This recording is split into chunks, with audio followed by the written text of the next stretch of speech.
জয় রাম। তো হ্যালো বন্ধুরা, এসে গেছি আরও একটা ভিডিও নিয়ে। সেই দিন তিন্নির কেক কাটার পর চলে এসেছিলাম ওর জন্মদিনের খাবার দাবার সব নিয়ে। আর পরের দিন সকালবেলাতে শুরু হলো আরও একটা সমস্যা। আমাদের পপি সোনার ভীষণ পরিমাণ শরীর খারাপ হয়ে গেল। তাই ওকে ফ্রেশ ট্রেশ করিয়ে এখন নিয়ে যাওয়া হবে ডক্টরের কাছে। ও জানো তো, খুব কষ্ট হলেও ও কাউকে বুঝতে দেয় না। আমাদের পপিটা না ভীষণ ভালো, আমাদের জানপ্রাণ বলতে পারো।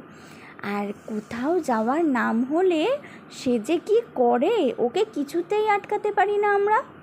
আর এদিকে দেখো, টোটোতে ওঠার জন্য ও কীরকম করছে, জানে ও বুঝতে পেরে গেছে যে কোথাও ওকে ঘুরতে নিয়ে যাওয়া হচ্ছে।